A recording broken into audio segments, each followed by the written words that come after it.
For millennia, the northwestern edge of the Arabian Peninsula has existed as a furnace of geological indifference.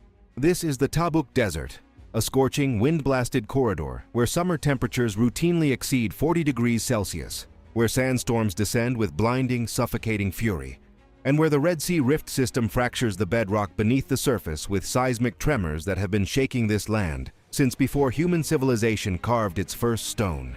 Empires traced their trade routes around this wasteland. The Nabateans built Hegra to the south and then vanished. The Ottomans laid a railway through the sands and watched the desert swallow it. Every power that has tried to impose permanence on this landscape has been ground into dust by the same merciless equation. This land does not want you here. Logic dictates surrender. The heat alone is an engineering nightmare, warping steel, cracking concrete, and reducing exposed machinery to scrap within months. The geology is fractured and seismically active, sitting along one of the planet's most volatile tectonic boundaries. Rainfall is nearly non-existent, meaning every single drop of fresh water for millions of people would need to be manufactured from the sea. Any rational assessment produces one conclusion: build small, build defensively, build with humility. Do not challenge this desert with ambition. It will punish you. Yet in October 2017, Crown Prince Mohammed bin Salman stood before a room of global investors at the Future Investment Initiative Conference in Riyadh and announced the most audacious construction project in recorded history. Not a city, not a district, an entirely new civilization. NEOM, a $500 billion mega development stretching across 26,500 square kilometers of hostile desert and Red Sea coastline. And at its bleeding, impossible heart, the line. A single continuous structure, 170 kilometers long, 500 meters tall, 200 meters wide, clad entirely in mirrored glass, designed to house 9 million human beings with zero cars, zero carbon emissions, and zero contact with the desert that surrounds it. It was an act of ambition so extreme it transcended engineering and entered the realm of mythology. This is the story of how a kingdom built on oil wealth declared war on physics, geography, and the very concept of what a city can be, pouring hundreds of billions of dollars into the most hostile desert on Earth, and discovering that the line between visionary genius and colossal catastrophe is thinner than the mirrored glass they planned to wrap around it. To grasp why this project represents an engineering challenge without precedent, you need to understand what the line was actually proposing to defeat. Forget the polished renderings and the promotional films. The reality of northwestern Saudi Arabia is a landscape that actively destroys human infrastructure. Daytime temperatures in summer hover near 50 degrees Celsius at ground level, hot enough to cause third-degree burns on exposed metal surfaces and to warp structural steel under direct solar radiation. The daily thermal cycle swings by over 15 degrees between day and night, creating relentless expansion and contraction cycles that fatigue steel and fracture concrete joints over time.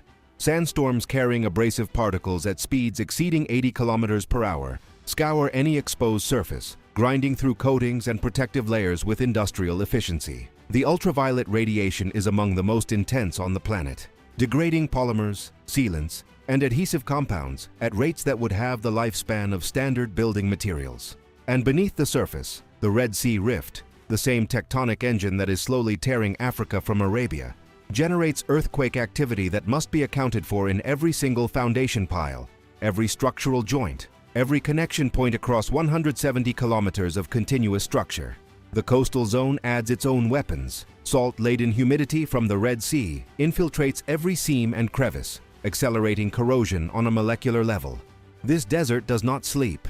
It corrodes, it shifts, it grinds, it shakes. It is a patient, relentless, multi-spectrum demolition machine that attacks from above, below, and within simultaneously.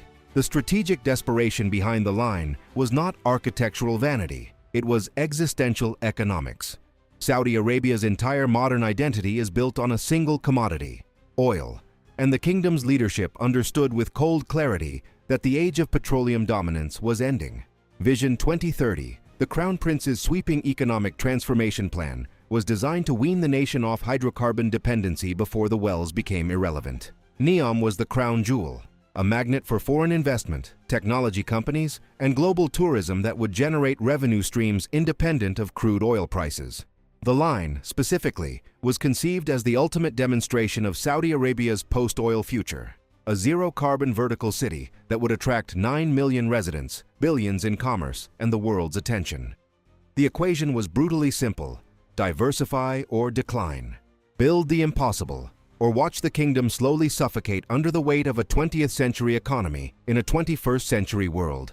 The engineering solution proposed was unlike anything the construction industry had ever conceived. The line was not a traditional city adapted to the desert. It was a hermetically sealed, vertically layered megastructure designed to ignore the desert entirely. The concept, branded as zero-gravity urbanism, stacked residential zones, commercial districts, parks, schools, and public spaces vertically across 3 distinct layers. The surface level would feature open-air pedestrian plazas shaded by the towering mirrored walls. Below ground, a high-speed rail spine would transport residents from one end to the other in 20 minutes, eliminating cars entirely. The exterior mirror glass facade was engineered to reflect the surrounding landscape, theoretically making the structure disappear into its environment.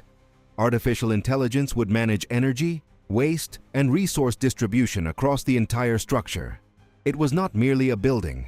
It was a declaration that human engineering could manufacture a complete ecosystem, independent of the natural world, inside a sealed corridor of glass and steel stretching farther than the distance from London to Brighton.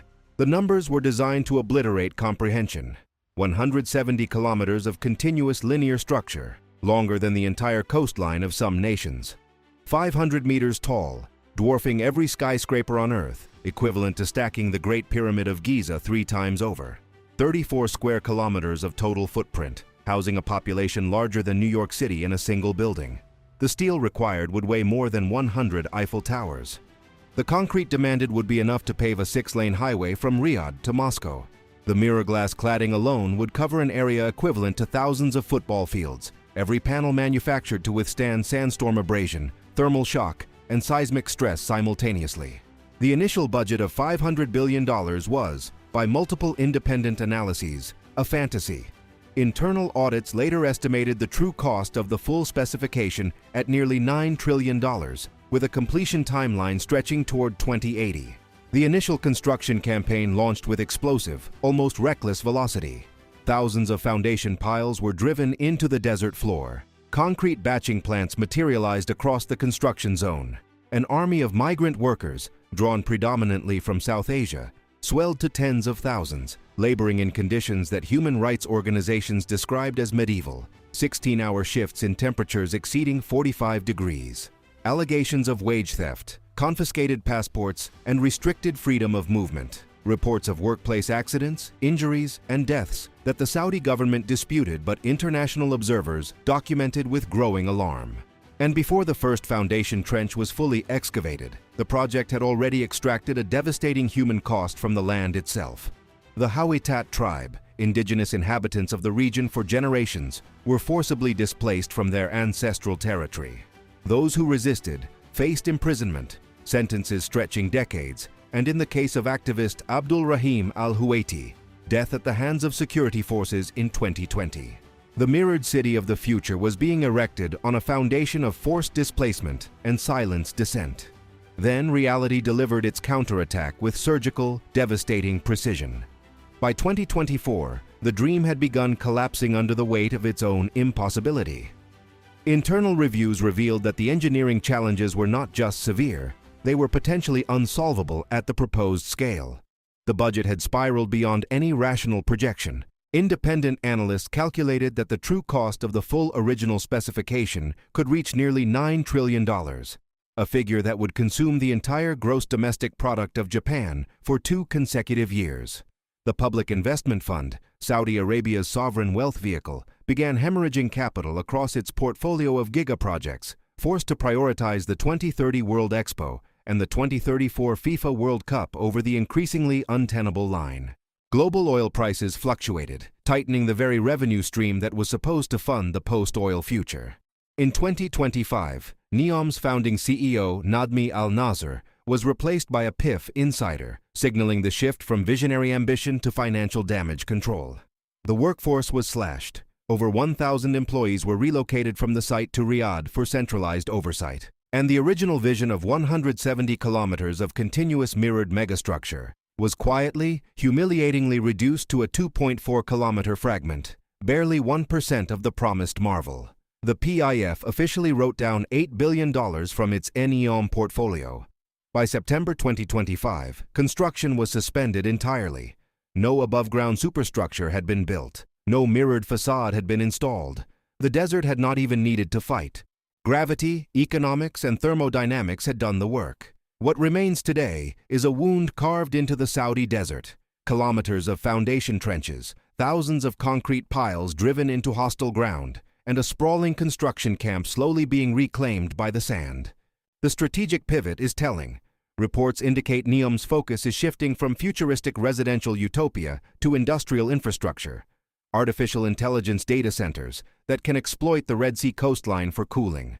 The mirrored city that was supposed to house 9 million people in zero-carbon luxury may ultimately become a server farm. The gap between the original vision and the emerging reality is not a crack, it is a canyon. The paradox of the line is not architectural, it is human. To the promotional videos and the investor presentations, this was the most ambitious leap forward in urban design since the invention of the skyscraper. A clean, luminous, zero-emission corridor where humanity would finally live in harmony with technology and nature simultaneously.